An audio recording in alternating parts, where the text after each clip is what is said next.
Study IQ IAS, अब तैयारी हुई अफोर्डेबल।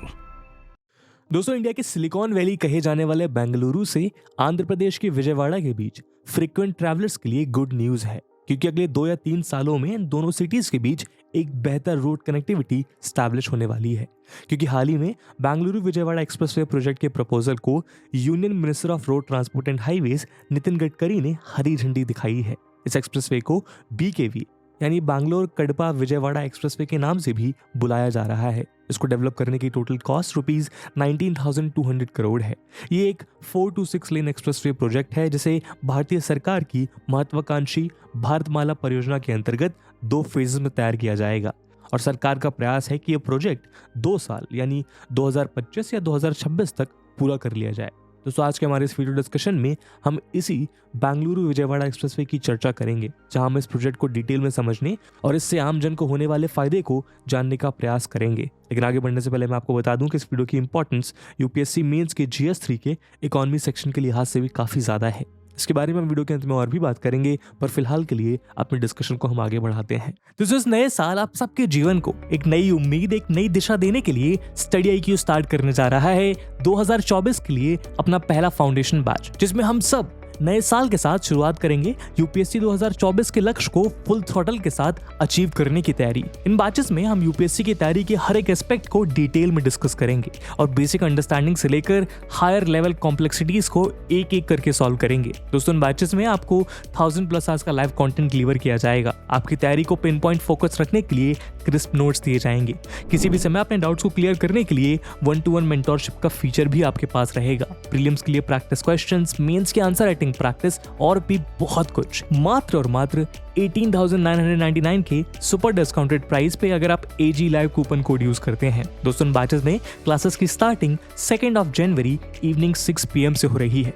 तो अब आप भी इस नए साल AG लाइव कूपन कोड को यूज करिए और पूरे देश के UPSC एस्पिरेंट के साथ कहिए कि आप तैयारी हुई अफोर्डेबल स्टडी IQ के साथ। इन बैचेस से रिलेटेड सभी इंपॉर्टेंट लिंक्स आपको पिन कमेंट में मिल जाएंगी। बाकी सभी अपडेट्स के लिए आप मुझे मेरे सोशल मीडिया हैंडल्स पे फॉलो कर सकते हैं। दोस्तों, बेंगलुरु विजयवाड़ा एक्सप्रेसवे प्रोजेक्ट की टोटल लेंथ 518 किलोमीटर बताई जा रही है, जिसे NH 544G के नाम से भी जाना जाएगा। इस प्रोजेक्ट को ब्राउनफील्ड एंड ग्रीनफील्ड के 3 कंबाइंड सेक्शन में डेवलप किया जाएगा। पहला सेक्शन 73 किलोमीटर लॉन्ग होगा, जो बेंगलुरु से कोड़ीकोंडा तक जाएगा। ये एक ब्राउनफील्ड सेक्शन होगा। दूसरा सेक्शन 324 किलोमीटर लॉन्ग होगा, जो कोड़ीकोंडा को आददनकी से कनेक्ट करेगा। ये एक ग्रीनफील्ड सेक्शन होगा। तीसरा और आखिरी सेक्शन आददनकी से होते हुए विजयवाड़ा तक जाएगा, जिसकी कुल लंबाई 113 किलोमीटर होगी और ये भी एक ब्राउनफील्ड सेक्शन होगा। यानी इस प्रोजेक्ट का 64% हिस्सा ग्रीनफील्ड और रिमेनिंग 36% हिस्सा ब्राउनफील्ड सेक्शन में आएगा। अगर हम इस प्रोजेक्ट से होने वाले फायदों की बात करें तो बेंगलुरु कडपा विजयवाड़ा एक्सप्रेसवे आंध्र प्रदेश और कर्नाटक के बीच डिस्टेंस और ट्रैवल टाइम दोनों को सिग्निफिकेंटली रिड्यूस करेगा। गवर्नमेंट एस्टिमेट के अकॉर्डिंग ये एक्सप्रेसवे 100 किलोमीटर से ज्यादा डिस्टेंस को रिड्यूस करेगा और इससे इन दोनों लोकेशंस के बीच लगने वाले ट्रैवल टाइम 12 घंटे से घटकर 6 घंटे हो जाएगा। इस न्यू एक्सप्रेसवे के डेवलपमेंट के बाद बेंगलुरु में काम कर रहे हजारों आंध्र प्रदेश के सॉफ्टवेयर इंजीनियर्स और दूसरे प्रोफेशनल्स को बड़ी राहत मिलेगी। इंडिया के सदर्न पार्ट में बन रहा ये एक्सप्रेसवे 4 से 6 लेन का पार्शियली एक्सेस कंट्रोल्ड हाईवे होगा और डेजिग्नेटेड प्लेसेस पर फीडर रोड से भी कनेक्ट किया जाएगा।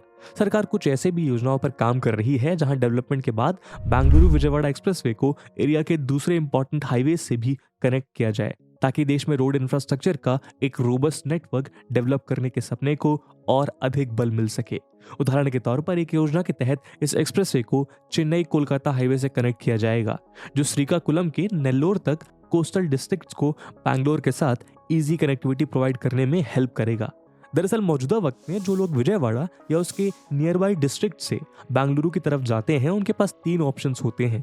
पहला ऑप्शन है NH 16 से ट्रैवल करना, लेकिन इस रूट से उन्हें अपनी डेस्टिनेशन पर पहुंचते पहुंचते 12 से 13 घंटे लग जाते हैं। दूसरा ऑप्शन है कि वो NH 167B वाया कडपा होते हुए ट्रैवल करें, जिसका ट्रैवल टाइम 14 आवर्स होता है। वहीं तीसरा ऑप्शन है NH 44, जो इसी जर्नी को 15 आवर्स का बना देता है।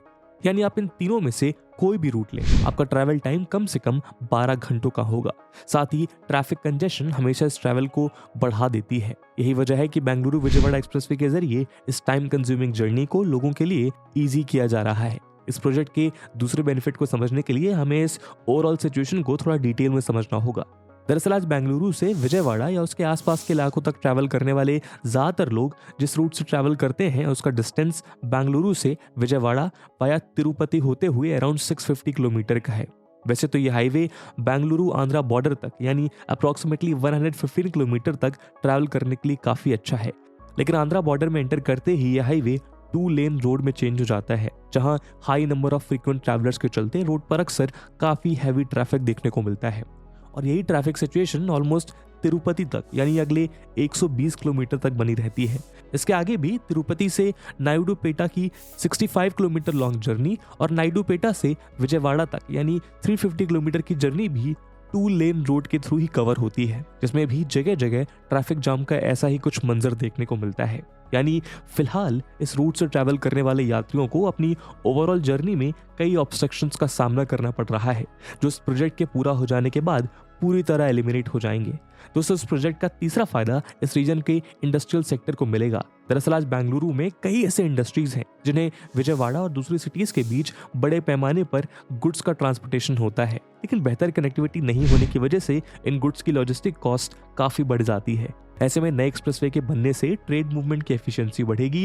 एडप्पा, अनंतपुर और बेंगलुरु जैसे शहरों की मछलीपट्टनम पोर्ट से कनेक्टिविटी पहले से बेहतर हो जाएगी, जिससे कर्नाटका और आंध्र प्रदेश दोनों का ही एक्सपोर्ट बूस्ट होगा।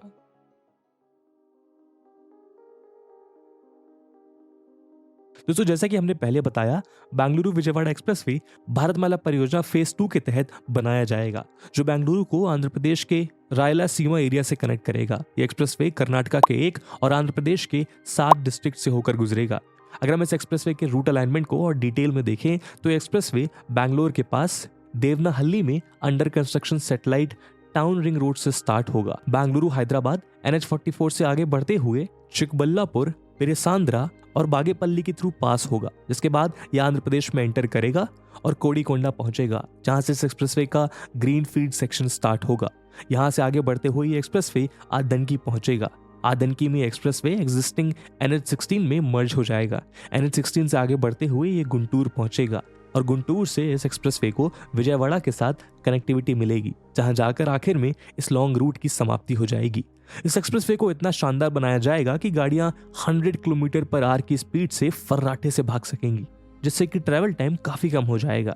एक्सप्रेसवे की प्रत्येक लेन 3.75 मीटर वाइड होगी। वहीं इसके दोनों तरफ सर्विस रोड्स भी बनाई जाएंगी। इस पूरे सेक्शन में अराउंड 767 स्ट्रक्चर्स का कंस्ट्रक्शन भी होगा, जिसमें 1 railway overbridge, 28 major bridge, 299 minor bridges, 45 vehicular underpasses, 81 light vehicular underpasses, 11 double trumpet type interchange, 2 trumpet type interchange, 300 culvert शामिल होंगे। वहीं कुछ रिपोर्ट्स के मुताबिक पाकोंडा हिल एरिया में अप्रॉक्स 1.83 किलोमीटर लॉन्ग वायाडक्ट और 2.9 किलोमीटर लॉन्ग टनल का कंस्ट्रक्शन भी होगा। बेंगलुरु विजयवाड़ा एक्सप्रेस पर कई एडवांस फैसिलिटीज अवेलेबल होंगी। Advance toll collection mechanism install किया जाएगा। इसके अलावा जगह जगह wayside amenities, CCTV cameras, emergency calling booths और फ्यूल स्टेशंस इंस्टॉल किए जाएंगे। दोस्तों, आंध्र प्रदेश की ruling YSRCP government aggressively business को प्रमोट करने के लिए इन्वेस्टमेंट्स को इनवाइट करने में लगी है। इसके लिए गवर्नमेंट एक्सक्लूसिव बिजनेस डिस्ट्रिक्ट्स भी बना रही है। आंध्र प्रदेश और तेलंगाना के डिवीजन के बाद ये एक्सप्रेसवे आंध्रा का फर्स्ट एक्सप्रेसवे है। आंध्रा के लिए इस एक्सप्रेसवे की एक और इम्पोर्टेंस ये भी है कि स्टेट की न्यू कैपिटल अमरावती विजयवाड़ा से काफी करीब है। ऐसे में ये एक्सप्रेसवे आंध्र प्रदेश की राजधानी को राज्य के दूसरे शहरों से बेहतर कनेक्टिविटी भी प्रोवाइड करेगा। दोस्तों, विजयवाड़ा बेंगलुरु एक्सप्रेसवे की डिटेल प्रोजेक्ट रिपोर्ट यानी DPR तैयार होने के बाद अब national highway authority of India ने इसके लिए बिड्स इनवाइट की हैं। NHAI इस प्रोजेक्ट को 14 पैकेजेस में डिवाइड करके पूरा करेगी, जिसमें से उसने हाइब्रिड एन्युटी मॉडल यानी HAM मॉडल के तहत 4 पैकेजेस के लिए बिड ऑलरेडी इनवाइट करती हैं। दरअसल HAM मॉडल NHAI को टोटल एक्सपेंडिचर का 40% पे करना अलाउ करता है, जिसे 10 इक्वल इंस्टॉलमेंट्स में रिलीज किया जाता है।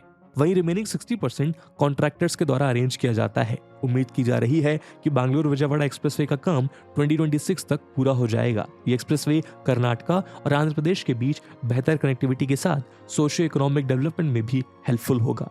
साथ ही इससे बड़े पैमाने पर जॉब्स भी क्रिएट होंगे और जिन इलाकों से ये एक्सप्रेसवे गुजरेगा उन इलाकों के डेवलप होने से इस पूरे रीजन में इंफ्रास्ट्रक्चर डेवलपमेंट को भी बूस्ट मिलेगा। तो दोस्तों इसी के साथ वो अपने वीडियो डिस्कशन को यहीं समाप्त करते हैं। अगर आप और भी किसी एक्सप्रेसवे को डिटेल में समझना चाहते हैं तो कमेंट सेक्शन में जरूर बताइएगा। और जैसे कि मैंने वीडियो के पहले भाग में बताया था कि इस वीडियो की इंपॉर्टेंस यूपीएससी मेंस और प्रीलिम्स के लिहाज से काफी ज्यादा है, तो उसी इंपॉर्टेंस को देखते हुए एक सवाल हम आपके लिए छोड़कर जा रहे हैं। And the question is, consider the following statements regarding recently proposed Bangalore-Vijayawada Expressway project and choose the correct statements. Option A, the express will pass through 4 Indian states. Option B, developing under Bharatmala Phase 1, the project is expected to complete it in 2026. Option C, the project consists of 36% brownfield and 64% greenfield section. Option D, it will be the first expressway project of Andhra Pradesh after its dividation from Telangana. And from the above options, choose the correct answer. Only A and D are correct. Option 2, only C are correct. Option 3, both C and D are correct. Or option 4, B, C and D are correct. Please answer in the comment section. And with this question, my friends, that's it for the video. I hope आपको video पसंद आई होगी, और अगर पसंद आई है तो अपने दोस्तों के साथ साझा करना मत भूलिएगा। हम मिलते हैं अगले वीडियो में, तब तक के लिए जय हिंद, जय भारत। स्टडी IQ IAS, अब तैयारी हुई अफोर्डेबल।